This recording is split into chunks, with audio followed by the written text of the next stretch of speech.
Narito ang pagsasalin ng mga materyales sa Filipino, ang lihim ng Pamilya Santos Kabanata 1, Wasak na Pagsasama Manila, Pilipinas. Nakatanaw si Isabela Santos sa salamin sa kanyang silid. Isa siyang batang babae, puno ng buhay, may mga pangarap at ambisyon. Ngunit ngayon, tila gumuho na ang lahat. Nakikita niya ang isang estrangherong babae sa salamin, isang babaeng matatag ngunit puno rin ng sakit, isang nabubuhay sa pagsasamang walang pagmamahal at puno ng karahasan. Hindi na siya ang batang babaeng pumasok sa Pamilya Santos na puno ng pangarap.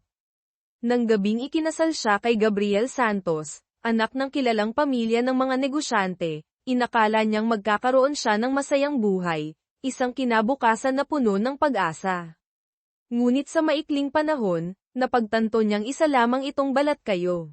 Hindi si Gabriel ang asawang inaasahan niya.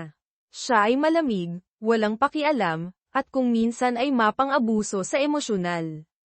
Wala silang koneksyon, at ang Pamilya Santos, sa lahat ng kanilang kapangyarihan at kayamanan, ay lalo lamang siyang pinalungkot sa sarili niyang tahanan.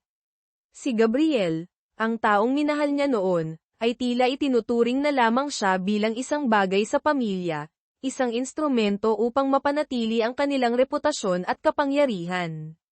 Hindi sila nagbabahagi ng kagalakan, kalungkutan, o kahit katiting na pagmamalasakit sa isa't isa. Sa bawat araw na lumilipas, nararamdaman ni Isabela na siya ay sinasakal ng higit pa kaysa dati. Tuwing Sabado at Linggo, kapag umuuwi si Gabriel, madalas siyang lasing at pinapuna siya sa mga walang kabuluhang bagay. At kagabi, sumobra na ang lahat. Sinaktan siya ni Gabriel dahil sa walang kwentang dahilan, isang pagbubugbog dahil hindi niya nagawa ang gusto nito. Dahan-daang bumalik si Bella sa kama, tinitigan ang telepono sa mesa. Inisip niya si Marco Ramirez, ang kanyang dating kaibigan at mahusay na prosecutor na nakilala niya noon. Si Marco ang tanging nakakaintindi sa kanya, ang tanging hindi humuhusga sa kanya sa panlabas niyang anyo. Pinrotektahan na siya nito nang pumasok siya sa Pamilya Santos. Ngunit ngayon, hindi na sila nagkikita. Hindi niya alam kung may pakialam pa ba si Marco sa kanya, ngunit alam niya ang isang bagay, kailangan niya ng tulong. Umingat siya, matatag ang tingin. Hindi ako maaaring mabuhay ng ganito magpakailanman, naisip niya. Kailangan kong magbago, kailangan kong malaman ang katotohanan. Kabanata 2, Mga lihim na nakabaon. Kinabukasan, nagpa siya si Isabela na hindi niya hahayaang kontrolin siya ng takot at pag-aalala. Kailangan niyang kumilos. Hindi siya maaaring mabuhay magpakailanman sa ganitong pagkakulong. Sa lahat ng kanyang natitirang lakas ng loob, nagpa siya si Bella na alamin ang mga lihim sa likod ng Pamilya Santos. Sinimulan niyang magsaliksik sa mga nangyari sa pamilyang ito. Sa bawat araw, nararamdaman niyang mas malapit siya sa katotohanan, ngunit lalo rin siyang nahihila sa mga laro ng kapangyarihan na hindi niya alam. Ang Pamilya Santos ay hindi lamang mayaman dahil sa mga legal na negosyo, kundi pati na rin sa mga mapanganib na transaksyon, kasama ang mga makapangyarihan sa gobyerno at lipunan. Natuklasan niya na si Gabriel ay hindi lamang isang tagapagmana ng reputasyon, kundi pati na rin bahagi ng mas malalaking plano sa pagmanipula ng merkado at panunuhol sa mga opisyal. Isa sa mga madilim na lihim na natuklasan ni Bella ay ang pagkakasangkot ng Pamilya Santos sa malawakang panloloko sa real estate, na naging dahilan upang mawala ang ari-arian ng libu-libong tao. Sa tulong ni Marco, nakakuha si Bella ng mga mahahalagang dokumento, ebidensya ng mga ilegal na gawain ng Pamilya Santos. Si Marco, isang mahusay na prosecutor, kahit na nahihila pa rin sa mga estratehiya ng pamahalaan, ay nakahanap ng paraan upang tulungan si Bella na protektahan ang kanyang sarili. Naniniwala siyang kailangang ilantad ang mga lihim na ito. Kabanata 3, Unang paghaharap. Isang gabi, nang umuwi si Gabriel pagkatapos ng isang mahalagang pagpupulong, hindi na nakapagpigil si Bella. Naghanda na siya ng isang plano. Hindi niya gustong mabuhay lamang sa dilim ng pang-aabuso at panlilinlang. Kailangan niyang linawin ang katotohanan. hindi lamang para sa kanyang sarili kundi pati na rin para sa mga hindi kilalang biktima na sinaktan ng pamilya Santos. Nang pumasok si Gabriel sa sala, tumayo si Bella, humarap sa kanya. Gabriel, alam ko na ang lahat. Alam ko ang tungkol sa mga ilegal na transaksyon ng iyong pamilya. Hindi ko na kayang mabuhay sa kasinungalingan na ito. Hindi mo lamang ako niloloko, kundi pati na rin ang maraming iba pang tao. Tinitigan siya ni Gabriel, malamig ang tingin. Ano sa tingin mo ang magagawa mo? Hindi mo kailanman matatalo ang pamilya ko. Ngunit hindi umurong si Bella. Naghanda siyang mabuti at ngayon ay mayroon na siyang lahat ng ebidensyang kailangan upang ibagsak ang pamilya Santos. Hindi na ako natatakot sa iyo. At hindi ko hahayaang kontrolin mo ang buhay ko. Kabanata 4, ang pagsagip ni Marco. Nagpasya si Bella na hanapin si Marco, ang tanging taong makakatulong sa kanya na ibunyag ang lahat ng lihim at talunin ang pamilya Santos. Bagaman matagal na silang hindi nagkikita, ang kanilang pagtingin sa isa't isa ay hindi pa rin kumukupas. Si Marco, tulad ng isang matalik na kaibigan, ay naging isang kasama sa pakikipaglaban upang ipagtanggol ang katotohanan. Nagsimulang magtulungan sina Marco at Bella upang ilantad ang mga lihim ng pamilya Santos, na humaharap sa mga puwersang mas malaki pa kaysa sa batas. Bagaman alam nilang hindi magiging madali ang laban na ito, alam ni Bella na wala na siyang ibang pagpipilian kundi ang tumindig at lumaban. Kabanata 5, mga kalaban mula sa dilim. Matapos harapin si Gabriel at magbigay ng unang babala, nakaramdam si Bella ng malaking pagbabago sa kanyang pag-uugali. Hindi na siya ang asawang nagtitiis sa pamilya Santos.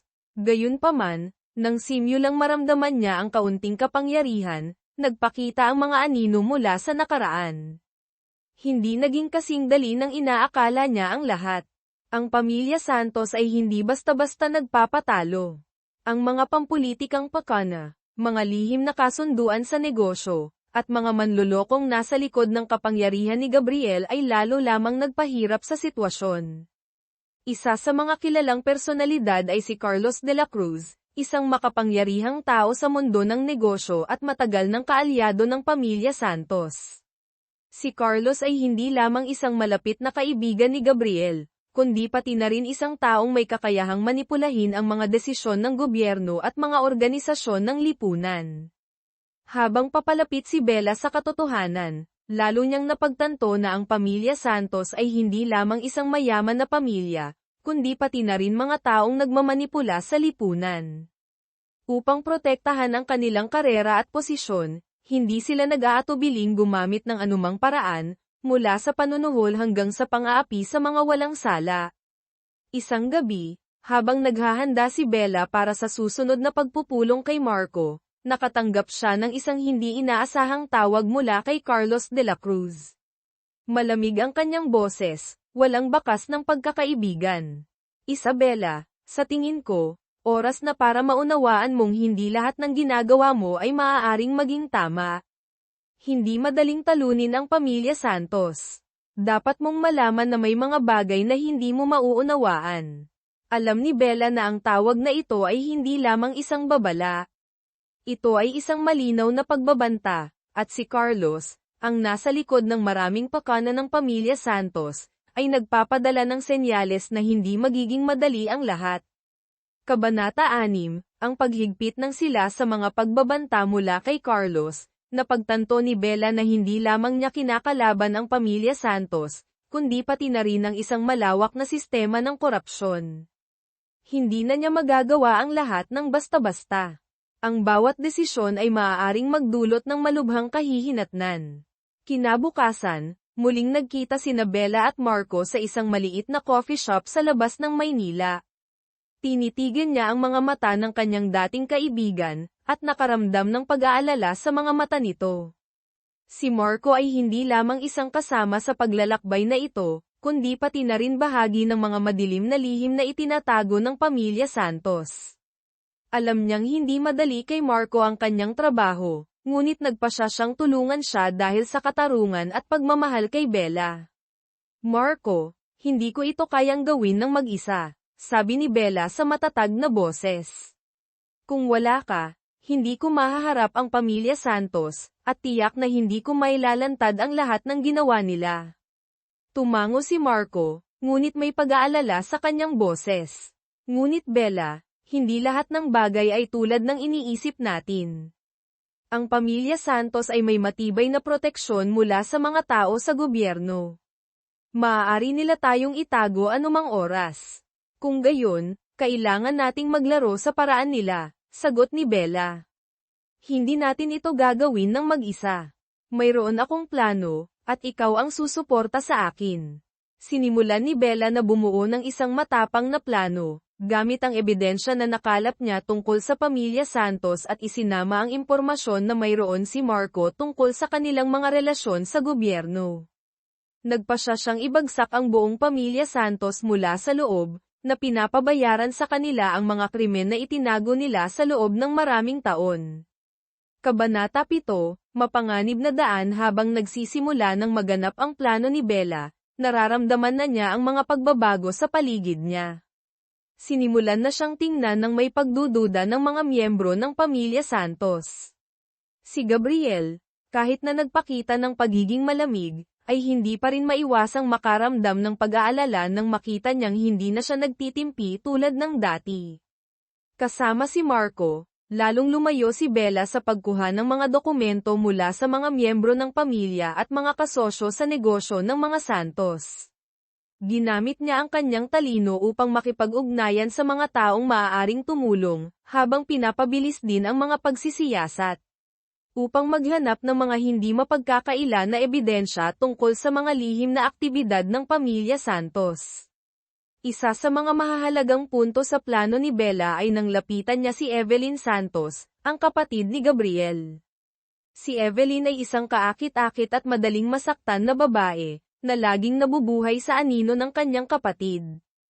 Alam ni Bella na si Evelyn, kahit na bahagi ng pamilyang ito, ay hindi lubusang sumasang-ayon sa kanilang mga aksyon. Sinimulan niyang buuin ang relasyon kay Evelyn at unti-unting pinukaw ang kanyang pagdududa tungkol sa kanyang pamilya.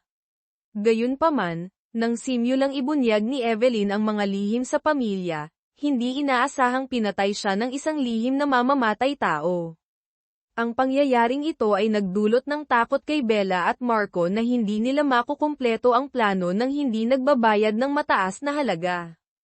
Kabanata 8, Huling paghaharap. Ang pagkawala ni Evelyn ay naging isang punto ng pagbabago sa laban na ito. Alam ni Bella na hindi siya patatawarin ng pamilya Santos, at lalo na hindi siya hahayaan na sirain ang kanilang kapangyarihan. Gayunpaman, mas determinado siya kaysa dati. Kasama si Marco, unti-unting nilalapitan ni Bella ang mga taong sangkot at nagsasagawa ng karagdagang pagsisiyasat tungkol sa mga aktibidad ng pamilya Santos. Inihahanda niya ang sarili para sa isang huling paghaharap, kung saan ang lahat ng katotohanan ay ibubunyag sa liwanag. Ang lahat ay naging mas tense kaysa dati nang harapin ni Bella ang mga taong nasa likod ng pamilya Santos. Kabanata 9, Bagong relasyon. Pagkatapos ng pagkamatay ni Evelyn, lalong lumalaki ang pag-aalala ni Bella, ngunit kasabay nito, mas malakas kaysa dati ang kanyang determinasyon. Alam niyang hindi titigil ang pamilya Santos dahil lamang sa isang pagkamatay. Sila ay malalakas, na laging naghahanap ng paraan upang protektahan ang kanilang kapangyarihan at ari-arian sa anumang paraan. Gayunpaman, hindi na nag-iisa si Bella sa laban na ito. Si Marco, kahit na may mga pag-aalinlangan tungkol sa kung magtatagumpay ang kanilang plano, ay patuloy pa ring panig sa kanya. Ang pag-aalala ni Marco kay Bella ay lalong nagiging malinaw, at ang relasyon sa pagitan nila ay unti-unting nagiging malapit. Kahit na ang damdamin ni Bella kay Marco ay malinaw, sa kanyang isipan, alam niyang ang paghihiganti at ibagsak ang pamilya Santos ang pangunahing prioridad. Tanging kapag nakumpleto na iyon, maaari na siyang mabuhay ng malaya. Gayunpaman, sa gitna ng tensyon, nakilala ni Bella ang isang bagong tao, si Leandro Reyes, isang sikat na mamamahayag na may malakas na boses sa komunidad at madalas na kinakalaban ang mga pamilya ng negosyante. Si Leandro ay isang tao na puno ng karisma, matalino, at may malaking impluwensya sa lipunan. Matapos malaman ang tungkol sa kwento ni Bella, nagpasya siyang panig sa kanya, tinutulungan siyang ihatid ang mensahe at ilantad ang mga lihim ng pamilya Santos. Sa simula, hindi lubos na nagtitiwala si Bella kay Leandro. Gayunpaman, ang kanyang determinasyon at pananaw ay unti-unting nagpabago sa kanyang isip. Si Leandro ay hindi lamang makapangyarihan sa media, kundi pati na rin isang tao na may kakayahang mag-access ng impormasyon na hindi kayang gawin ni Bella. Sa tulong ni Leandro, unti-unting nagtatayo si Bella ng isang bagong plano, na nagpapalawak ng saklaw ng laban, hindi lamang upang labanan ang pamilya Santos, kundi pati na rin upang subukan na sirain ang imperyo na kanilang itinayo sa loob ng maraming dekada. Kabanata 10, isang biglaang pagbabago sa tulong ni Leandro. Nagsimula nang maunawaan ni Bella ang mahahalagang impormasyon tungkol sa mga relasyon sa negosyo ng pamilya Santos at ang mga malabong transaksyon na ginawa ni Gabriel kasama ang kanyang ama, si Don Antonio Santos, kasama ang mga internasyonal na korporasyon. Ngunit nang tila malinaw na ang lahat at kailangan lamang ni Bella na gumawa ng isa pang hakbang upang ilantad ang lahat ng ebidensya, naganap ang isang biglaang pagbabago. Sa isang lihim na pagpupulong kasama sina Marco at Leandro, nakatanggap si Bella ng isang hindi inaasahang tawag mula kay Gabriel. Hindi siya galit, sa halip ay nagpakita ng pagiging kalmado, halos masyadong kalmado. Isabela, alam ko na ang lahat. Akala mo ba hindi ko napansin ang ginagawa mo? Hindi mo matatalo ang pamilya Santos, at hindi mo ako maaaring lokohin magpakailanman, sabi ni Gabriel sa telepono. Nagulat si Bella, nakaramdam ng lamig na damaloy sa kanyang likod. Alam na ni Gabriel ang lahat, at alam niyang lumayo na ang lahat. Hindi na sila naglalaro sa mga simpleng patakaran. Si Gabriel ay hindi lamang isang malupit na asawa, kundi pati na rin isang tao na may kakayahang kontrolin ang lahat, mula sa politika hanggang sa lipunan, mula sa dilim hanggang sa liwanag. Ngunit ang mas nakakatakot ay, nagbigay pa si Gabriel ng isang alok, maaari kang umalis, Isabela. Kung gagawin mo ang hinihiling ko, pananatilihin kong tahimik ang lahat ng iyong lihim. Magkakaroon ka ng lahat ng kalayaan na gusto mo. Alam ni Bella na hindi ito isang normal na imbitasyon.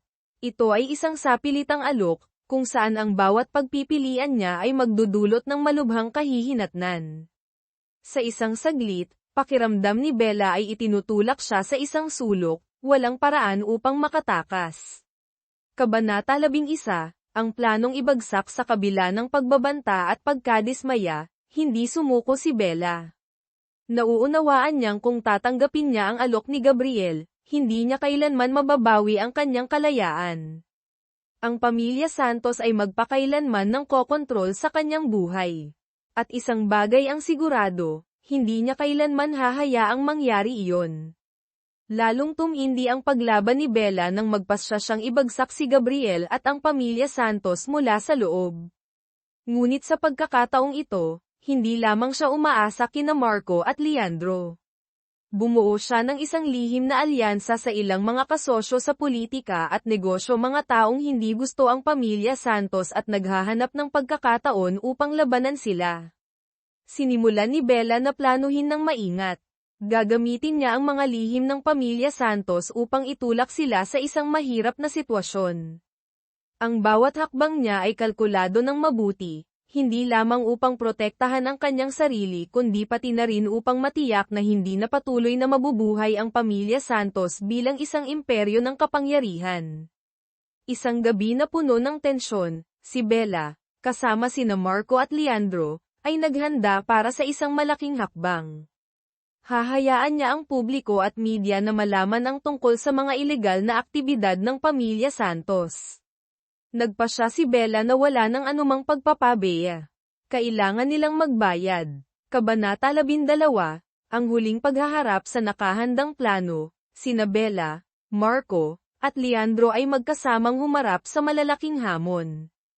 Kailangan nilang makipaglaban hindi lamang sa pamilya Santos kundi pati na rin sa buong sistema ng korupsyon na matagal nang nagtatago sa katotohanan. Ang bawat hakbang nila ay unti-unting maglalantad ng lahat, at ang laban na ito ang magpapasya sa kapalaran ng pamilya Santos at maging ang buhay ni Bella. Ang kwento ay patuloy na umuunlad ng may tensyon, kung saan ang bawat hakbang ni Bella, Marco, at Leandro ay hindi lamang isang laban para sa katarungan, kundi pati na rin isang paglalakbay na puno ng panganib, pag-ibig, at sakripisyo. Nagpatuloy tayong bumuo ng kwento na may mga tense, hindi inaasahang, at dramatikong mga pangyayari. Gusto mo bang ipagpatuloy natin ang susunod na bahagi o magdagdag ng iba pang mga elemento? Sige, ipagpatuloy natin ang kwento. Heto na ang kasunod, Kabanata 13, Bagyo sa Politika. Sa planong ilantad ang pamilya Santos, hindi naiwasan ni Bella ang mga unang pagkabigla habang hinaharap niya ang mga resulta ng kanyang mga aksyon. Ang hindi niya inaasahan ay, nang magsimulang mapunta ang pamilya Santos sa mahirap na sitwasyon, ang politika at mas malalaking puwersa mula sa labas ay nagsimula ring kumilos. Isang umaga, nakatanggap sina Bella at Marco ng isang nakagugulat na balita. Isa sa mga malapit na kaibigan ng pamilya Santos si Carlos de la Cruz, ang lalaking may malalim na relasyon sa gobyerno at mga makapangyarihang negosyante ay nasa Manila upang mag-organisa ng pagpupulong sa mga mataas na opisyal, walang iba kundi ang Pangulo. Nagpapakita si Carlos ng isang kampanya upang sirain ang buong plano natin, sabi ni Marco, tensyonado ang mukha. Kung magtagumpay siya, mawawala sa atin ang lahat. Tiningnan ni Bella si Marco, na malinaw na nararamdaman ang tensyon sa hangin. Hindi siya natatakot, ngunit sa kanyang puso, alam niyang humaharap sila sa isang napakalaking kaaway, at hindi ito isang simpleng laban. Kailangan nating gawin ng mas mabilis, sagot ni Bella, determinado ang boses.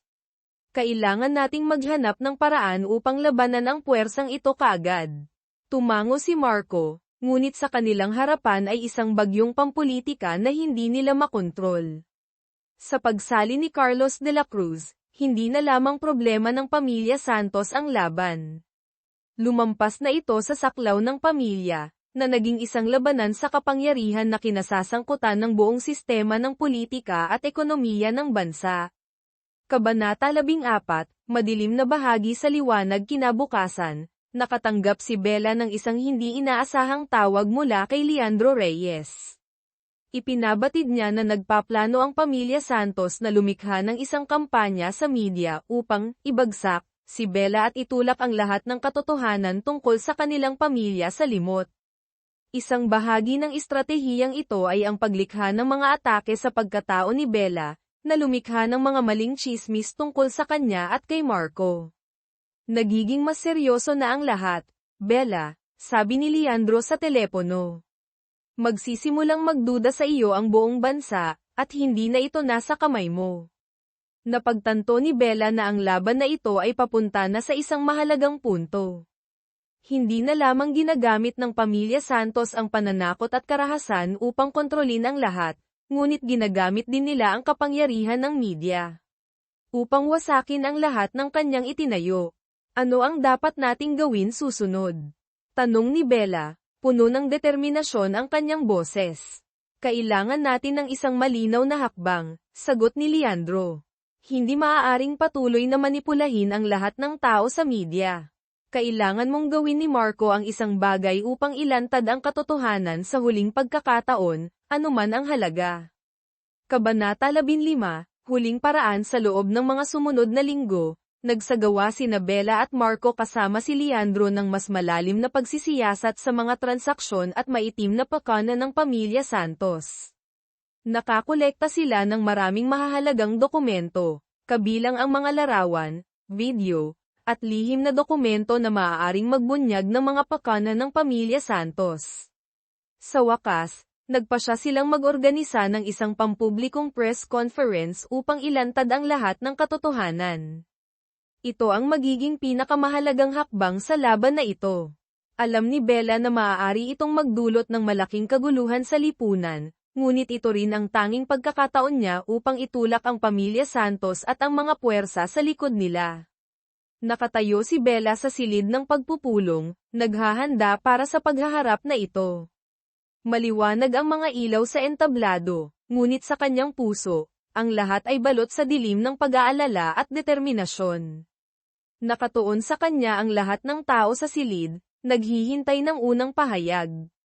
Nagsimula si Bella sa isang tanong na puno ng bigat, ilan pang sakit ang naidulot ng pamilya Santos at ang mga lihim na relasyon na kanilang binuo sa loob ng mga dekada sa lipunan na ito.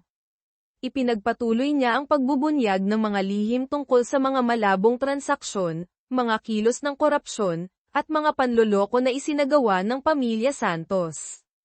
Hindi lamang siya nagsalita tungkol sa mga nangyari, kundi itinuro rin niya ang mga taong sinira ng pamilya Santos. Kabanata 16, walang takas na daan ang press conference ay nagdulot ng kaguluhan at nagpayanig sa buong bansa. Agad na tumugon ang pamilya Santos. Si Gabriel, sa tulong ng kanyang mga kaalyado sa mundo ng politika, ay nagsimulang itulak ang isang kampanya para sirain si Bella at ang kanyang mga kaalyado. Ang mga banta ay ipinadala sa mga taga-suporta ni Bella, at nagsimula silang makaramdam ng panganib. Ngunit hindi na umurong si Bella. Kahit na napaliligiran siya ng mga makapangyarihang kaaway, patuloy pa rin siyang nagpumilit na ituloy ang laban, dahil alam niyang tanging ang pagbagsak sa pamilya Santos ang makakapagpalaya sa kanya. Gayunpaman, isang maling hakbang ang maaaring magwakas sa lahat sa sakit. Kabanata 17, ang pagtugon matapos ang pampublikong press conference. Alam ni Bella na lumikha siya ng isang malakas na alon sa lipunan, ngunit kasabay nito, isang bagyong pampulitika at panlipunan ang hindi maiiwasan. Ang pamilya Santos ay hindi lamang tumugon sa pamamagitan ng pagbubulaan sa reputasyon ni Bella, kundi nagsimula na rin silang gumamit ng lahat ng mapagkukunan upang atakehin siya mula sa lahat ng panig. Gayunpaman, hindi nag-atubili si Bella. Napagtanto na niya na ang laban na ito ay hindi lamang tungkol sa pagharap kina Gabriel at Don Antonio Santos kundi pati na rin isang ganap na laban, kasama ang mga makapangyarihang puwersa sa likod nila. Inihanda niya ng mabuti ang lahat ng kanyang hakbang, at alam na niya na ito na ang tamang panahon upang ipagpatuloy ang pagpapalawak ng kanyang estratehiya. Nakipag-ugnayan si Bella kina Leandro at Marco, na humihiling sa kanila na magkita sa isang lihim na lugar upang planuhin ang susunod. Kailangan nilang hanapin ang huling kahinaan ng pamilya Santos at gamitin ito bilang isang tiyak na atake. Si Leandro, kasama ang kanyang malawak na relasyon sa media at politika, ay nakahanap ng isang mahalagang impormasyon. Isa sa mga pampulitikang alyansa ng pamilya Santos ay nahaharap sa isang napakalaking iskandalo sa pananalapi. Ito ang pagkakataon nila upang salakayin. Iminungkahi ni Leandro, kung may lalantad natin ang relasyon sa pagitan ng pamilya Santos at ang iskandalo sa pananalapi, maaari nating mawala sa kanila ang lahat ng kredibilidad sa mata ng publiko.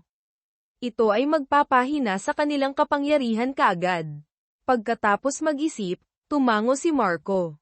Maaari nating gamitin ang mga dokumento at katibayan na nakolekta upang iugnay ang mga ito sa iskandalo sa pananalapi.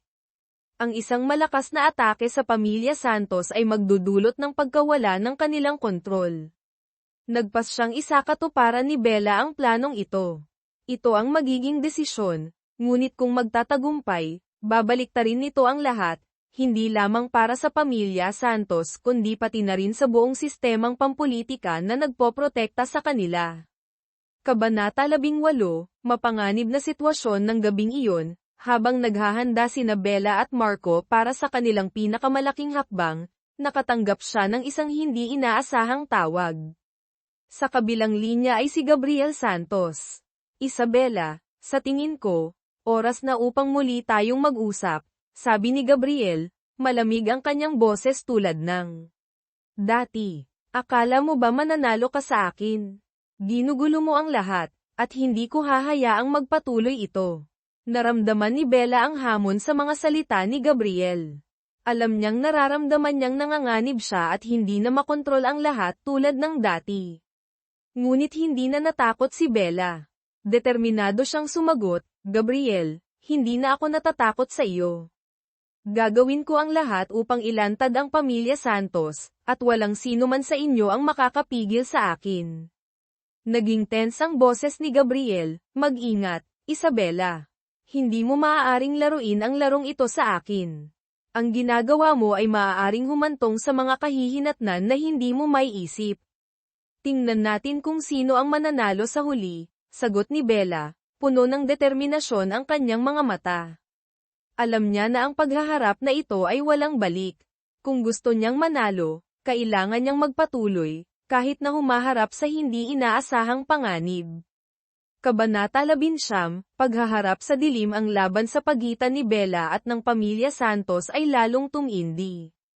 Umabot ang lahat sa punto kung saan nagpasya si Bella na mag-organisa ng isang espesyal na press conference, kung saan isisiwalat niya ang lahat ng katibayan na nakalap niya tungkol sa mga ilegal na gawain ng pamilya Santos at ang kanilang relasyon sa iskandalo sa pananalapi. Ito ang magiging huling laban, kung saan ilalantad niya ang lahat at hindi hahayaan na may sino mang pumanig ng katotohanan.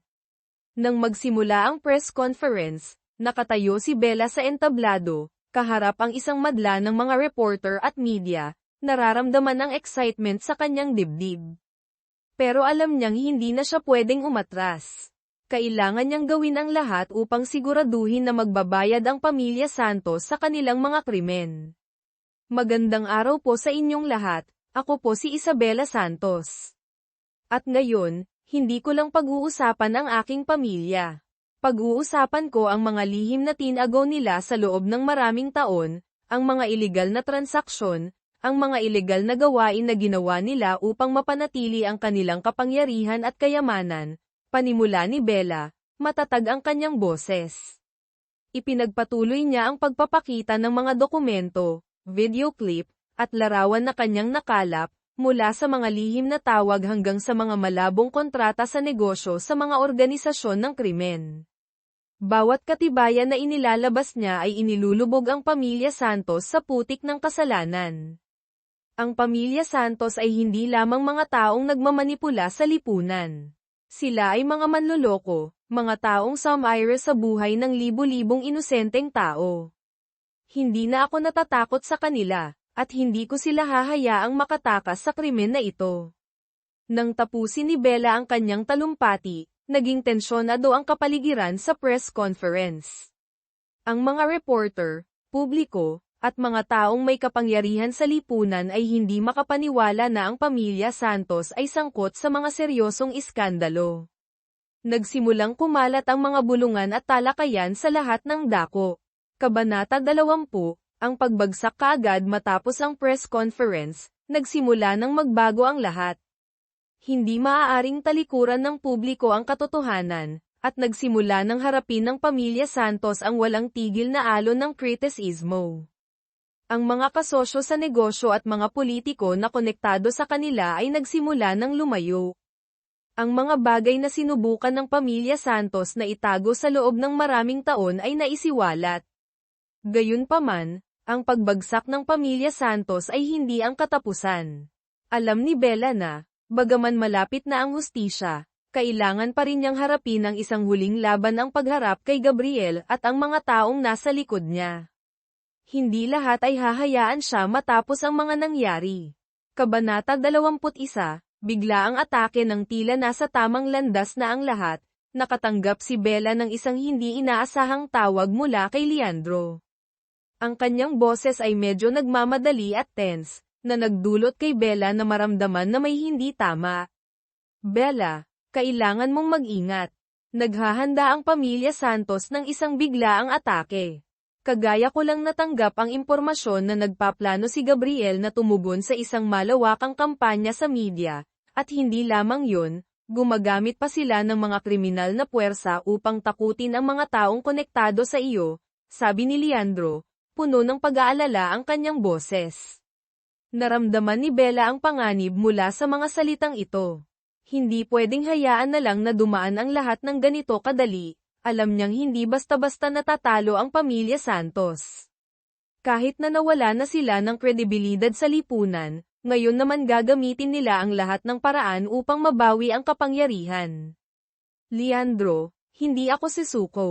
Sobra na tayong lumayo para bumalik, sagot ni Bella, puno ng determinasyon ang kanyang boses. Kabanata 22, huling paglaban. Ang biglaang atake ni Gabriel at ng pamilya Santos ay lalong nagpatindi sa sitwasyon. Habang naghahanda si Bella at ang kanyang grupo para sa pagtugon, sinimulan na ni Gabriel ang kampanya sa media at tinakot ang mga saksi, maging ang mga taong tumulong kay Bella. Kasabay nito, nakatanggap si Bella ng impormasyon na sinusubukan ni Carlos de la Cruz na mag-pressure sa mga mataas na opisyal sa gobyerno upang pigilan si Bella na isapubliko ang mga dokumento. Gusto nilang patahimikin ang lahat ng may koneksyon sa iskandalo ng pamilya Santos. Ang sitwasyon ngayon ay hindi na lamang tungkol sa laban ni Bella kundi ang laban ng buong lipunan. Nagsimulang malinaw na makita ng mga tao sa paligid ang korupsyon at ang mga madilim na pakana na tinatago ng pamilya Santos sa loob ng maraming taon.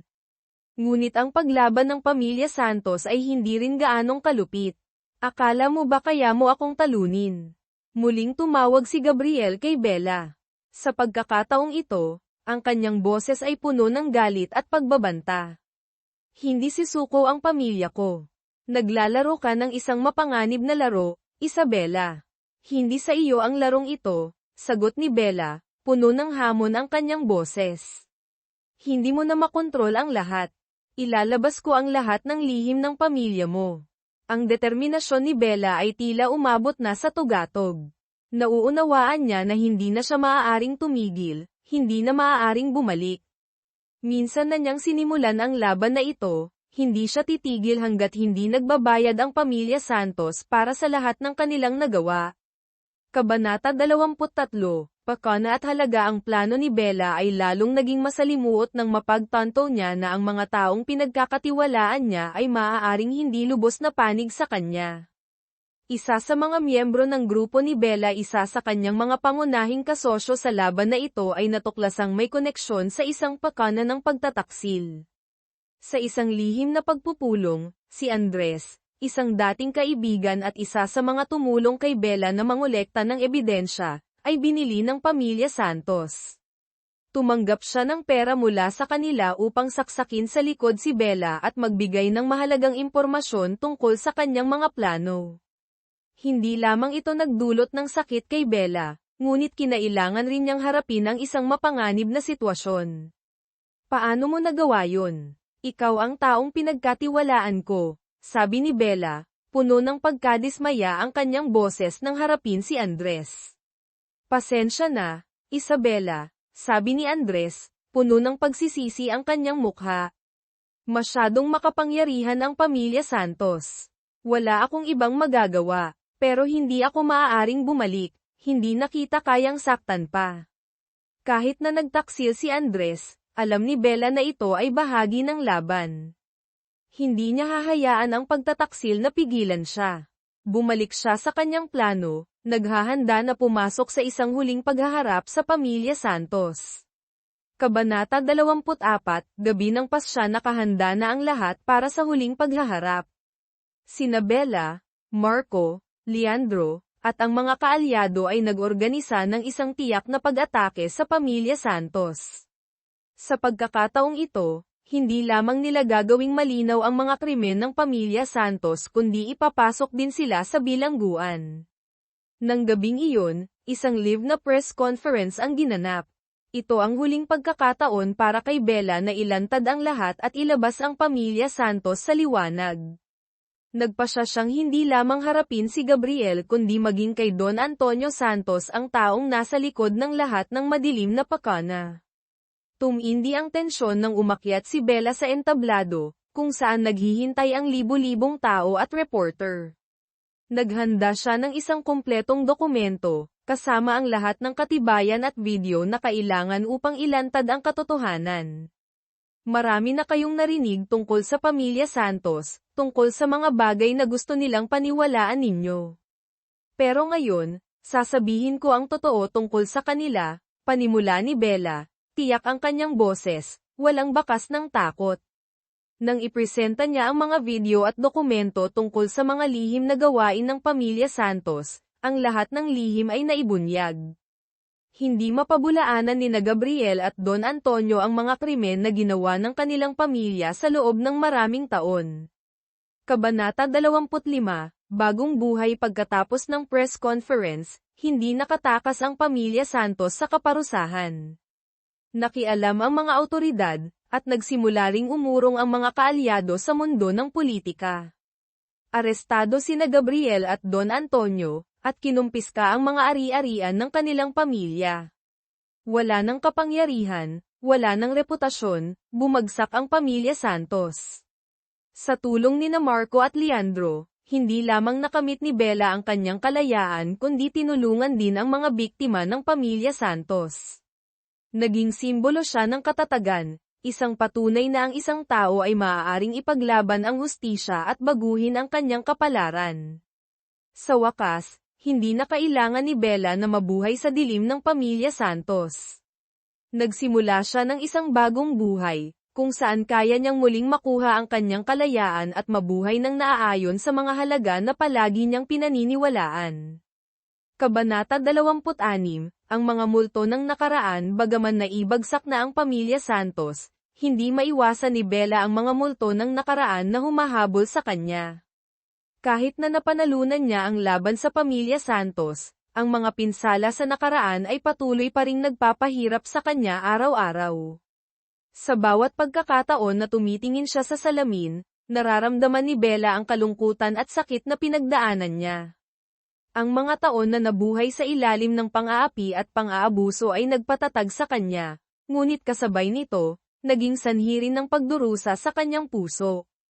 Napagtanto niya na kahit na naisiwalat na ang pamilya Santos, hindi pa rin siya tuluyang nakakatakas sa kanilang anino.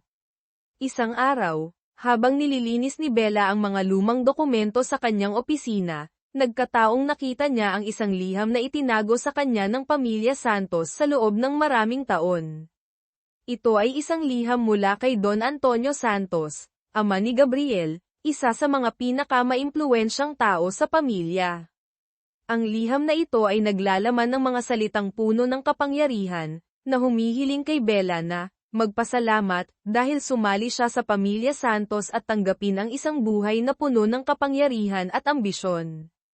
Tumindi ang galit sa puso ni Bella habang binabasa ang mga salitang iyon. Ito ay isang paalala kung paano siya kontrolado ng pamilyang ito, at nagdulot ito sa kanya na hindi niya makalimutan ang lahat ng nangyari.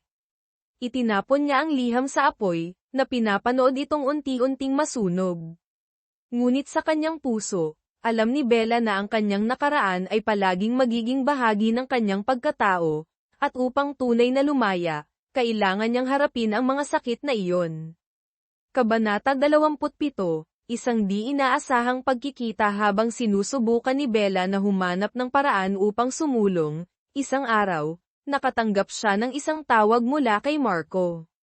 Tumawag siya upang ipabatid na may isang mahalagang pagpupulong sa ilang tao sa mundo ng politika, at gusto nilang sumali si Bella sa isang bagong proyekto.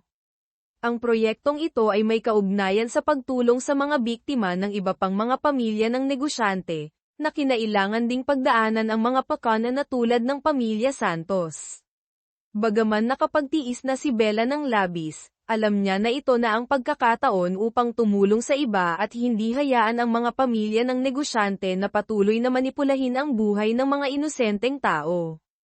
Nagdesisyon si Bella na sumali sa proyektong ito, hindi lamang upang makahanap ng pagpapagaling sa kanyang sarili kundi upang ipaglaban rin ang isang lipunan na mas makatarungan. Nang dumating sa pagpupulong, nakilala ni Bella si Rafael Alvarez, isang politiko na may malaking impluwensya at siyang nangunguna sa proyekto. Si Rafael ay isang batang lalaki, masigasig at may malakas na ideyal tungkol sa pagtatayo muli ng isang mas makatarungang sistema ng politika. Narinig niya ang tungkol kay Bella mula sa mga taong sumuporta sa kanya at naniniwala na siya ang taong makakatulong sa kanya sa pagbabago ng politika ng Pilipinas. Isabella, alam kong marami ka ng pinagdaanan na masasamang bagay, ngunit alam ko rin na ikaw ang taong may lakas upang baguhin ang bansang ito. Ang proyekto namin ay hindi lamang tungkol sa paglaban sa mga pamilya ng negosyante, kundi pati na rin ang paglikha ng isang sistema kung saan ang hustisya ay tunay na naisa sa katuparan, sabi ni Rafael, puno ng determinasyon ang kanyang mga mata. Tiningnan ni Bella si Rafael, nararamdaman ang katapatan at pagmamahal sa kanyang mga salita. Ito ay isang pagkakataon na hindi niya maaaring palampasin.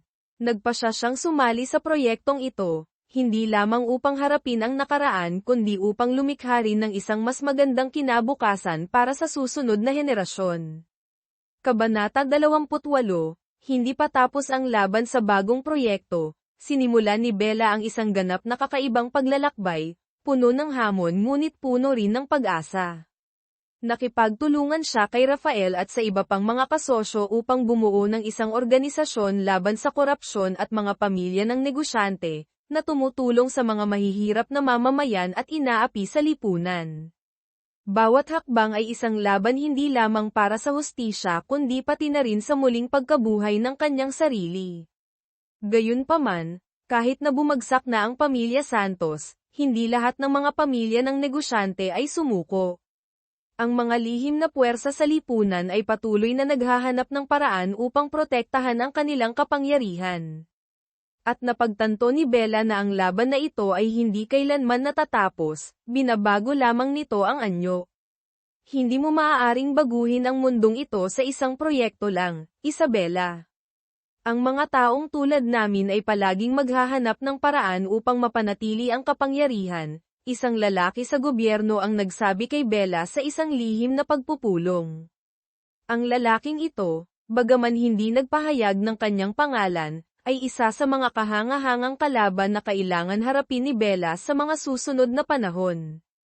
Alam niya na ito ay isang pangmatagalang laban, isang laban na hindi niya kailanman maaaring matalo. Dahil ngayon, hindi lamang lumalaban si Bella para sa paghihiganti, kundi pati na rin para sa katarungan at kinabukasan ng buong bansa. Kabanata 29, bagong kinabukasan. Bagaman kinailangan pa ring harapin ni Bella ang maraming hamon, naramdaman din niya na nagsisimula na siyang gumawa ng isang malaking bagay. Ang proyektong ginawa niya kasama si Rafael ay lalong sinusuportahan ng maraming tao. Ang mga mahihirap na mamamayan, ang mga biktima ng mga pamilya ng negosyante, ngayon ay may pagkakataon upang tumindig at lumaban para sa hustisya. Kasama sina Marco, Leandro, at ang kanyang mga kasamahan, hindi lamang itinayo muli ni Bella ang kanyang buhay kundi lumikha rin siya ng isang malakas na kilusan upang protektahan ang mga halaga na ipinagpalit niya ng labis upang makuha. Kabanata 30, pagbabago mula sa nakaraan. Bagaman nagtagumpay si Bella sa pagwawasak sa imperyo ng pamilya Santos at pagtulong sa mga mahihina, hindi niya maiwasan ang pakiramdam ng pagkakahumaling sa nakaraan. Ang mga taon na nabuhay sa pagdurusa sa kamay ni Gabriel at ng pamilya Santos ay hindi maaaring basta-basta kalimutan. Sinimulan niyang hanapin ang paraan upang harapin ang mga alaala na nakakulong sa kanyang isipan. Isa sa mga paraan na pinili ni Bella ay ang pagsali sa mga seminar ng pagbabahagi tungkol sa kaligtasan, kung saan ang mga taong nagdaan sa karahasan sa tahanan at korupsyon ay maaaring magkita, magbahagi ng kanilang mga kwento at suportahan ang isa't isa. Sa mga pagpupulong na iyon, nakilala ni Bella si Alisa, isang babaeng malakas at matapang, na nadaig ang mga katulad na pagsubok. Si Alisa ay isang malaking inspirasyon kay Bella, dahil sa kanyang lakas at kung paano niya nadaig ang mga sakit sa nakaraan upang itayo muli ang kanyang buhay. Sinabi niya kay Bella, hindi kailanman tuluyang mawawala ang nakaraan, ngunit maaari mong matutunan kung paano mamuhay kasama nito. Huwag hayaang idikta nito ang buhay mo. Ang mga salita ni Alisa ay nagdulot kay Bella na mag-isip ng malalim. Napagtanto niya na kahit na bumagsak na ang pamilya Santos, kailangan niyang magpatuloy na sumulong nang hindi hinahayaan ang mga multo sa nakaraan na pigilan siya. Narito ang pagsasalin sa Filipino mula sa puntong iyan, Kabanata 31, bagong kinabukasan para sa Maynila. Kasama sina Rafael at ang kanyang mga kasama, ipinagpatuloy ni Bella ang kanyang trabaho sa proyektong katarungan. Batid niyang upang baguhin ang lipunan, hindi niya ito kayang gawin ng mag-isa. Nandyan pa rin ang sistemang kurakot, at pinapanatili pa rin ng ibang mga pamilya ng negosyante ang kanilang impluwensya. Upang tunay na makagawa ng pagbabago, nagpasya si Bella na palawakin ang kanyang organisasyon sa ibang mga lugar sa Maynila, kung saan makakahanap ng tulong ang mahihirap na mamamayan at ang mga biktima ng lipunan. Nag-organisa siya ng mga seminar, nagsanay ng mga lider ng komunidad upang tulungan silang labanan ang mga paghihirap sa kanilang buhay at ilantad ang mga inhustisya sa lipunan. Hindi madali ang trabaho ni Bella, at madalas siyang humaharap sa pagtutol mula sa mga taong may kapangyarihan. Gayunpaman, sa tuwing nakikita niya ang maliliit na pagbabago sa komunidad, nararamdaman niyang tama ang kanyang piniling landas. Isang araw, habang nakatayo si Bella sa isang pulong kasama ang kanyang mga kasama, tiningnan siya ni Rafael at sinabi, "Nagawa mo ang bagay na hindi inaasahan ng sinuman. Binabago natin ang bansang ito." Ngumiti si Bella, nararamdaman ang pagmamalaki ngunit alam din na hindi pa tapos ang kanyang trabaho. Mayroon pa tayong mahabang lakbayin sa hinaharap. Ngunit naniniwala ako na kaya natin itong gawin, sagot niya. Kabanata 32, Bagong relasyon. Habang umuusad ang trabaho, sinimulan din ni Bella na maglaan ng mas maraming oras para sa kanyang sarili. Hindi na siya ang mahinang babae, takot at inaapi sa pamilya Santos. Natagpuan niya ang kanyang sariling lakas at nagpasya na ang pag-ibig at personal na buhay ay mahalaga rin. Ang relasyon sa pagitan ni Bella at Marco ay unti-unting naging mas malapit. Kahit na pareho silang nagdaan sa maraming pagkalugi at pagdurusa, natanto nilang hindi maaaring tanggihan ang damdamin sa pagitan nila. Ang mga pagkakataon na magkasama silang nagtatrabaho, na nagbabahagi ng mahihirap na sandali ay lumikha ng isang espesyal na ugnayan sa pagitan nila. Si Marco ay palaging nasa tabi ni Bella, hindi lamang bilang isang kasamahan kundi bilang isang tunay na kaibigan. Isang araw, habang nakatayo sila sa balkonahe na nakatanaw sa lungsod ng Maynila, tiningnan ni Marco si Bella at sinabi, "Alam kong matagal kang nakipaglaban upang mahanap ang iyong kalayaan. Ngunit nagawa mo ito, at palagi rin akong nandito para sa iyo." Naramdaman ni Bella ang isang mainit na kagalakan sa kanyang puso. Alam niya na kahit na maraming hamon ang nasa unahan, sa suporta ni Marco at ng kanyang mga kasama, hindi na niya kailanman kailangang harapin ang mga paghihirap ng mag-isa. Kabanata 33, Pagharap sa bagong katotohanan. Bagaman nagtagumpay si Bella sa laban-laban sa pamilya Santos at itinayong muli ang kanyang buhay, kailangan pa rin niyang harapin ang mga hamon mula sa mga taong gustong panatilihin ang kapangyarihan sa dilim. Isang araw, nakatanggap si Bella ng isang nakababahalang balita. Si Carlos de la Cruz, ang taong hinarap niya sa nakaraan, ay bumabalik at sumali sa isang grupo ng iba pang mga pamilya ng negosyante, na nagpapatuloy sa pakana upang kontrolin ang politika at ekonomiya ng bansa.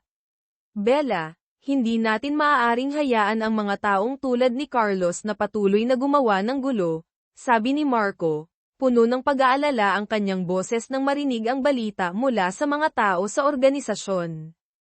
Tiningnan ni Bella si Marco, nararamdaman ang tensyon sa hangin. Alam niya na hindi pa tapos ang laban na ito. Wala na ang pamilya Santos, ngunit patuloy pa ring naghahanap ng paraan ang mga lihim na puwersa sa lipunan upang mapanatili ang kanilang kapangyarihan. Kailangan natin silang harapin muli, sagot ni Bella, matatag ang tingin.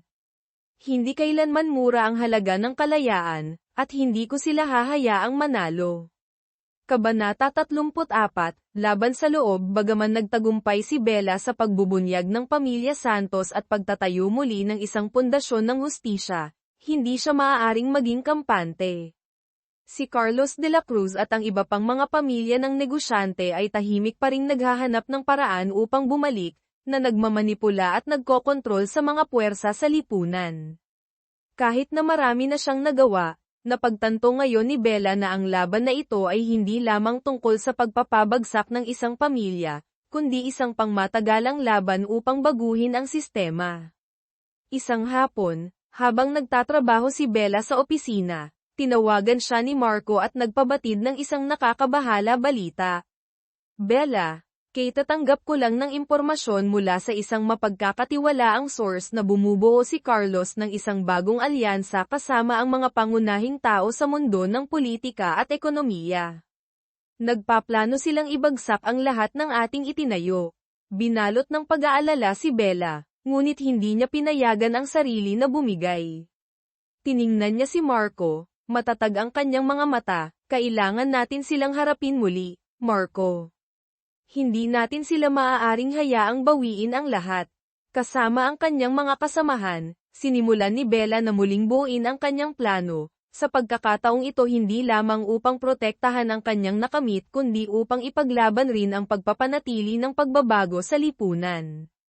Bawat desisyon ay naging mas mahalaga kaysa dati, at ang bawat hakbang niya ay kailangang kalkulahin ng mabuti. Kabanata 35, Lihim na alyansa upang labanan ang mga puwersang nagpapakanang sirain ang gawaing pagbabago sa lipunan na kanyang itinayo, nagpasya si Bella na humanap ng isang bagong alyansa. Ang mga taong hindi niya maisip na magiging kaalyado, ngayon ay ang mga taong makakatulong sa kanya upang harapin si Carlos at ang iba pang mga pamilya ng negosyante. Isa sa mga kaalyado na nagpasya si Bella na kunin ay si Rafael Alvarez, na dating isa sa mga pinakamalaking kalaban ng pamilya Santos sa nakaraan, at ngayon ay naging isang mahalagang kasama sa laban. Nagdala si Rafael ng malawak na relasyon sa mundo ng politika, at alam din niya kung paano gagamitin ang kanyang impluwensya upang ilabas ang mga taong may kapangyarihan. Bella, hindi natin maaaring talunin si Carlos at ang mga pangunahing tao sa dilim sa pamamagitan lamang ng paggamit ng mga lumang estratehiya. Sa pagkakataong ito, kailangan nating lumikha ng isang bagong alon, sabi ni Rafael habang magkasama silang nakaupo upang pag-usapan ang susunod na plano. Kailangan natin ng suporta mula sa mga internasyonal na organisasyon, mga taong may impluwensya at makakatulong sa ating mag-imbestiga ng mga lihim na gawain ng mga pamilya ng negosyante na ito. Tiningnan ni Bella si Rafael, nauunawaan na ang laban ay hindi lamang isang panloob na problema, ngunit naging isang pandaigdigang problema. Ang sistemang kurakot ay hindi lamang nakaaapekto sa bansa kundi nakaaapekto rin sa mga internasyonal na organisasyon. Alam niyang upang magbago, kakailanganin niya ng higit pa sa mayroon siya ngayon. Kakailanganin niya ng matinding suporta mula sa mga internasyonal na kasosyo at mga tao sa pandaigdigang komunidad. Kabanata 36, Gawaing lawa ng kapangyarihan. Bagaman may mahahalagang alyansa na, patuloy na nakakaramdam ng tensyon si Bella sa pag-alam na ang mga kaaway sa dilim ay tahimik pa ring sinusubaybayan ang bawat galaw niya. Si Carlos de la Cruz, kasama ang kanyang network ng kapangyarihan at impluwensya sa politika, ay hindi madaling tanggalin. Nagtayo siya ng isang sistema ng gawaing lawa ng kapangyarihan kung saan sa tuwing gumagawa si Bella ng isang galaw, tutugan siya sa pamamagitan ng malupit at mapanganib na mga taktika.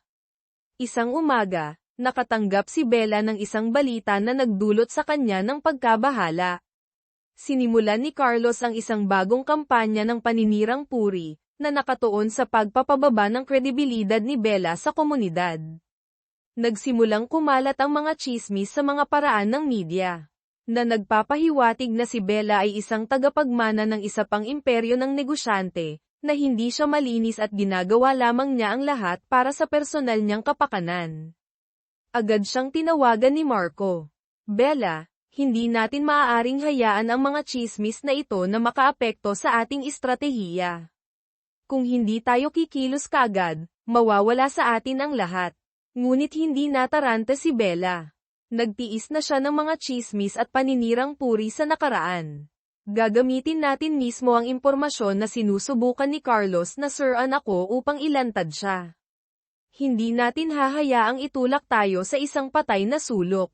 Sa determinasyong iyon, sinimulan ni Bella at Marco na maghanda para sa isang kampanya ng media, na naglalantad ng lahat ng pakana ni Carlos at mga pamilya ng negosyante na tahimik na sinusubukan na manipulahin ang lipunan.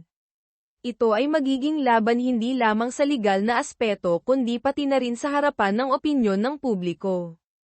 Kabanata 37, mula sa katarungan hanggang sa tagumpay ang mga sumunod na linggo ay naging sobrang tensyonado habang patuloy na itinutulak ni Bella at Marco ang kampanya ng media. Naghanda silang mabuti sa bawat detalye, na nagbibigay ng matibay na ebidensya tungkol sa mga aktibidad ng krimen ni Carlos at mga pamilya ng negosyante. Ginamit nila ang mga lihim na dokumento upang ilabas ang mga taong ito sa liwanag, at sa pagkakataong ito, tumayo ang mga kaalyado ni Bella upang suportahan siya sa laban para sa hustisya. Sa wakas, nagsimulang lumitaw ang katotohanan, at hindi na maitago ng mga puwersa sa dilim ang kanilang mga krimen. Nagsimulang unti-unting bumagsak ang sistemang politika nang malantad ang mga opisyal at politiko na may koneksyon sa mga pamilyang ito ng negosyante. Nagsimula nang makialam ang mga internasyonal na organisasyon upang mag-imbestiga, at kinailangan harapin ni Carlos de la Cruz kasama ang kanyang mga kasabwat ang isang malawakang pagsisiyasat. Kabanata 38, mga huling hakbang sa unang tagumpay sa kamay, hindi nakaramdam ng ginhawa si Bella. Alam niyang ang laban na ito ay hindi lamang isang beses na tagumpay. Kailangan niyang ipagpatuloy ang pakikipaglaban para sa walang hanggang pagbabago, isang makatarungang lipunan na walang bakas ng mga pamilya ng negosyante na nagmamanipula. Habang nakatayo siya sa balkonahe, na nakatanaw sa lungsod ng Maynila kasama ang mga gusaling maliwanag, nagtaka si Bella kung magbabago ba ang lahat. Ngunit sa kanyang puso, alam niyang hindi kailanman magiging madali ang buhay na ito. Nadaig na niya ang maraming hamon, at magpapatuloy siya na ipaglaban ang hustisya, para sa mga taong inaapi. Bagaman may mga pagkakataon na nakakaramdam siya ng pagod, hindi tumitigil ang determinasyon ni Bella. Bawat hakbang, bawat tagumpay ay nagdadala ng bagong pag-asa. Balang araw, alam niyang tunay na magbabago ang lipunan, hindi lamang dahil sa kanya, kundi para sa lahat ng nakipaglaban para sa isang buhay na malaya at makatarungan.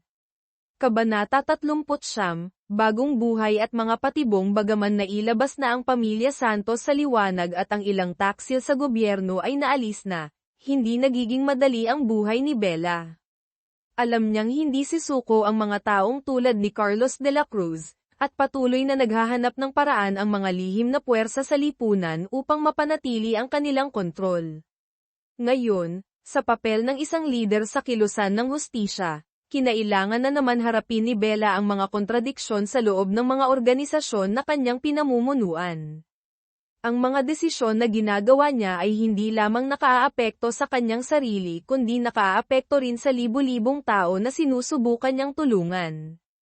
Isang araw, habang nakaupo si Bella sa opisina, pumasok si Leandro Reyes, seryoso ang mukha. "Bella, tatanggap ko lang ng balita mula sa isa sa aking mga dating kaibigan. Hindi lamang nananatili si Carlos sa dilim kundi nagpaplano rin siyang bumuo ng isang bagong organisasyon, mas malakas, at sa pagkakataong ito, maaaring hindi niya lamang gagamitin ang kapangyarihan kundi pati na rin ang ibang paraan, kabilang ang militar at ang mga puwersang armado." Nagdulot ito kay Bella ng isang panginginig sa kanyang katawan. Hindi niya inaasahan na ang mga taong may kapangyarihan tulad ni Carlos ay gagamit ng mga malalakas na paraan upang protektahan ang kanilang kapangyarihan. Kailangan nating maghanda para sa lahat ng sitwasyon. Kung gusto nila ng digmaan, kailangan natin silang harapin muli, sabi ni Bella, puno ng determinasyon ang kanyang boses. Kabanata 40, ang laro ng kapangyarihan sa paglipas ng panahon. Lalong napagtanto ni Bella na hindi lamang siya nakikipaglaban para sa hustisya kundi para sa isang lipunan na hindi madaling mababago. Habang naghahanda siya para sa isang mahalagang pagpupulong sa mga internasyonal na kasosyo at mga kalyadong politikal, nakatanggap na naman si Bella ng isang hindi inaasahang balita. Nakalapit si Carlos de la Cruz ng higit pa kaysa dati sa isang bagong relasyon, na makakatulong sa kanyang palakasin ang kanyang kapangyarihan. Nakaupo siya sa silid ng pagpupulong, na nakatingin sa mahahalagang dokumento na kanyang inihanda. Ang bawat desisyon ay maaaring magpabago sa kalagayan ng laban na ito. Nauunawaan ng lahat ng tao sa silid na kung hindi kikilos si Bella ng mabilis, Babawiin ni Carlos ang kontrol hindi lamang sa politika kundi pati na rin sa buong ekonomiya. Sa pulong, tumayo si Rafael Alvarez, ang kasamahan ni Bella, at nagsabi, hindi natin maaaring hayaan ang mga puwersang ito na makontrol na naman. Hindi lamang tayo aasa sa media at mga kampanya. Kailangan nating lumikha ng pagbabago mula mismo sa puso ng bansang ito, upang gawing sandata laban sa kanila ang kapangyarihan ng mga tao. Gayunpaman, hindi maiwasan ni Bella na makaramdam ng tensyon. Bagaman marami ng hakbang ang nagawa, alam niyang hindi pa rin sila tuluyang nagtatagumpay. Palaging naghahanap ng paraan ang mga pangunahing tao sa dilim upang bumalik, at hindi kailanman magtatapos ang laban na ito kung hindi siya kikilos ng determinado at mabilis. Kabanata 41, Bagong Alyansa, Bagong Sitwasyon. Nang lalong naging tensyonado ang lahat, nagpasya si Bella na bumuo ng isang malakas na alyansa sa mga grupo ng organisasyon ng lipunan, lider ng komunidad, at mga internasyonal na kasosyo. Ito ay hindi lamang ang laban para sa hustisya kundi pati na rin ang laban upang baguhin ang sistema na matagal nang nananaig. Isa sa mga mahahalagang hakbang sa estratehiyang ito ay ang pakikipagtulungan sa pagitan ni Bella at Nina Gutierrez, isang kilalang aktivista sa larangan ng karapatang pantao at kalayaan ng pamamahayag. Matagal na si Nina na nakatayo laban sa mga puwersang politikal sa bansa at internasyonal, at sa pagkakataong ito, sumang-ayon siyang makipagtulungan kay Bella upang wasakin ang mga network ng kapangyarihan ni Carlos. Bella, ipinaglaban ko ang mga halagang ito sa buong buhay ko. At ngayon, sasamahan kita upang baguhin ang buong sistema, sabi ni Nina kay Bella sa isang lihim na pagpupulong. Ang ginagawa natin ay hindi lamang para sa atin, kundi para sa mga susunod na henerasyon, para sa kalayaan at hustisya. Sa suporta ni Nina at ang kanyang mga kaibigan, naghanda si Bella para sa isang malawakang kampanya upang pigilan si Carlos at ang mga madilim na puwersa ng lipunan. Alam niyang magkakaroon ng maraming hamon at pagdurusa sa paglalakbay na ito, ngunit hindi maaaring huminto si Bella. Napagdaanan na niya ang napakaraming sakit, at sa pagkakataong ito, hindi siya titigil hanggat hindi niya nakukuha ang tunay na hustisya. Kabanata 42, Ang tiyak na atake sa wakas. Matapos ang maraming linggo ng paghahanda araw at gabi, nagsimula ang kampanya ng pag-atake ni Bella sa network ng kapangyarihan ni Carlos. Sina Bella, Leandro, Rafael, Nina at ang kanilang mga kaalyado ay bumuo ng isang maingat na plano upang lapitan ang mahahalagang kasosyo ni Carlos sa pamahalaan, mundo ng negosyo, at mga puwersang armado. Nagsimula sila sa isang malawak na pagsisiyasat sa mga lihim na aktibidad ni Carlos, mula sa money laundering hanggang sa pakikilahok sa mga malabong transaksyong pampolitika. Binalikan nila ang bawat dokumento, bawat talaan ay naglalaman ng mga madilim na katotohanan na sinubukan itago ng pamilya ni Carlos. Nang handa na ang mga ebidensya, nagpasya si Bella na mag-organisa ng isang espesyal na press conference upang isapubliko ang lahat ng katotohanan. Sa press conference, nakatayo si Bella sa harap ng libu-libong reporter, puno ng determinasyon at lakas ang kanyang mga mata. Ngayon, hindi lamang tayo humaharap sa isang individual. Humaharap tayo sa isang sistema ng korupsyon at pang-aapi na kailangan nating pabagsakin. Ang pamilya ni Carlos de la Cruz, kasama ang kanyang mga kasabwat, ay hindi maaaring patuloy na manipulahin tayo. Ipinagpatuloy ni Bella ang pagpapakita ng mga dokumento at video na nagtatala ng mga ilegal na gawain ni Carlos at ang kanyang mga kaalyado, na ilalabas ang mga madilim na lihim. Kabanata 43, Huling gabi ni Carlos sa direktang pag-atakeng ito, walang magawa si Carlos at ang kanyang mga kasabwat kundi harapin ang pagkabigo. Nakialam ang mga awtoridad, at ang paglawak ng imbestigasyon ay nagdulot kay Carlos na hindi niya matakasan ang kanyang krimen. Sa wakas, siya ay dinakip, at ang kanyang mga kaalyado sa gobyerno ay dinala rin sa katarungan. Tumingin si Bella mula sa malayo, walang anumang pakiramdam ng paghihiganti. Alam niya na ito ay bahagi lamang ng mahabang paglalakbay. Bagaman natalo si Carlos, nananatili pa rin ang ibang mga puwersa. Ngunit sa bawat tagumpay, nakikita ni Bella na nagiging mas malakas siya, hindi lamang dahil sa katarungan kundi dahil din sa mga halaga na ipinaglaban niya sa mahabang panahon. Kabanata 44, Pangako sa sarili. Matapos harapin ang pagbagsak ni Carlos de la Cruz at ang kanyang mga kasabwat, nakaramdam si Bella ng kaunting ginhawa, ngunit napagtanto rin na hindi pa tapos ang kanyang laban. Bagaman nailabas na sa liwanag ang pamilya Santos, ngunit ang iba pang mga puwersa, ang mga nasa ilalim ng lipunan ay patuloy pa ring umiiral, palaging naghahanap ng paraan upang hilahin ang kapangyarihan at manipulahin ang politika. Sa paglipas ng mga araw, naramdaman ni Bella ang tensyon sa kanyang puso, at kung minsan, nagtatanong siya kung talagang kaya niyang baguhin ang lahat. Isang gabi, habang nag-iisang nakaupo sa kanyang opisina, tumingin siya sa labas ng bintana at sinabi sa kanyang sarili na hindi siya maaaring huminto. Hindi lamang siya nakikipaglaban para sa kanyang sarili kundi para rin sa mga susunod na henerasyon, ang mga hindi na kailangang mabuhay sa ilalim ng pang-aapi at korupsyon. Hindi makukuha ang katarungan ng madali, sinabi ni Bella sa kanyang sarili. Ngunit hindi ako uurong. Oras na para lumaban ako para sa isang kinabukasan na karapat-dapat sa atin. Kabanata 45, Bagong banta. Habang naghahanda si Bella para sa susunod na mga plano, nakatanggap siya ng isang hindi inaasahang balita. Si Carlos de la Cruz, kahit na naaresto na, ngunit hindi madaling sisuko ang kanyang mga kaalyado sa mga lihim na organisasyon at iba pang mga pamilya ng negosyante. Isa sa mga makapangyarihang grupong ito ay ang The Coalition, isang lihim na alyansa sa pagitan ng mga pamilya ng negosyante, politiko, at mga internasyonal na organisasyon ng krimen. Bella, ang grupo ng The Coalition ay